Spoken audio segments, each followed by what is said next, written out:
bulkatsong. Ngayon magluluto tayo ng black pepper pork. Bali may mantika ako ditong pinainit na ilagay na natin tong pork na to, no? Yung pork naka-marinate na sa cold start kanina mga kalahating oras, tapos hinugasan ko lang. Tara, ihalo lang natin to ng ihalo hanggang sa maluto na siya ng bahagya, no? Mga around 80% na luto siya. Kung pwede kung magawa nyo magiging golden brown, mas maganda yon. Okay, sige, halo lang tayo ng halo dito mga sir.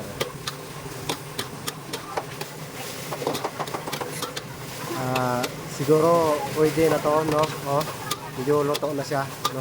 Tanggalin na natin to, ilipat muna natin ng lagayan. Okay, dito na siya, no? Bali magpapainit na ulit ako dito ng mantika.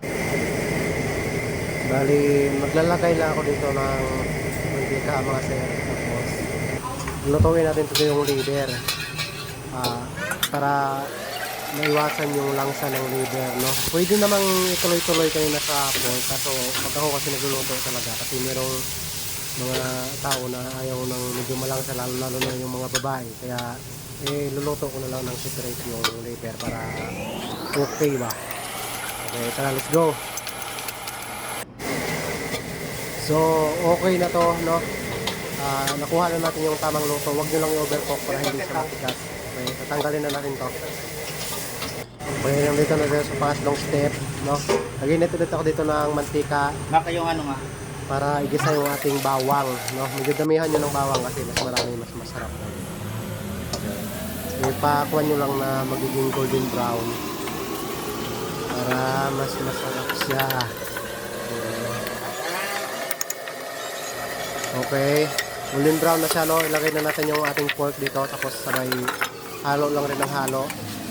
Kaya hanggang sa makuha natin yung gusto natin yung picture ng pagluluto, no? Tapos naglagay ako dito ng sock stock o pork broth, kumbaga, para mas malasa siya lalo. Apoy. Tapos halo lang rin ng halo. Timpla agad. Tapos meron akong nakamix na sauce dito, ilalagay natin diba? Para ito ay oyster, seasoning, nor seasoning, saka asukal, no? Yung nakamix siya dito sa amin, kaya nilalagay lang namin siya ng one shot, no? Para pumasok agad yung lasa sa loob. Halo lang rin ng halo hanggang sa maluto. Lagay na rin ako dito ng pork powder, mga sir. Ito yung isa sa magpapalasa ng kain. Tapos maglalagay na rin ako dito ng asukal. Kayo na bahala magtansya kung anong tamis yung gusto nyo. Gusto nyo ba ng matamis? Gusto nyo ng medyo hindi matamis gaano? So nasa sa inyo na yan. Tapos ilagay ko na rin yung liver dito, no? Kailangan hindi siya ma-overcook para hindi siya matigas. Okay, paglagay natin ng liver, halo lang natin bahagya. Tapos ilagay na rin natin dito yung ating mga kagulayan.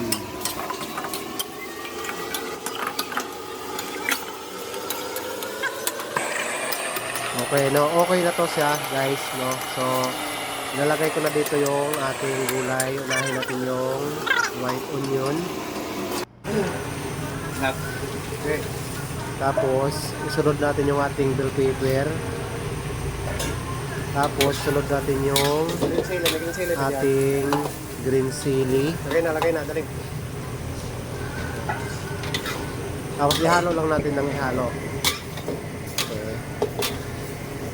Tapos bagyang halo lang, guys. Tapos isunod natin yung ating spring onion, no? Huwag nang patagalin sa apoy pag ganito para hindi overcook yung mga gulay niya. Para crispy pa rin siya at kainin. Okay. Tapos yung pinakuhuli natin dito ilalagay is maglalagay na tayo dito ng ating white black pepper, no? Paminta ba? Yan yung pinakahuli sa ingredient dito. Tapos okay na to, guys. That's it. So yan, oh, tikman nyo yan, guys, oh. Napakasarap, subukan nyo. So hanggang dito na lang tong video na to, guys, no? Salamat sa panonood. Kung meron yung request, comment nyo lang sa baba at babasahin ko yan. Thank you.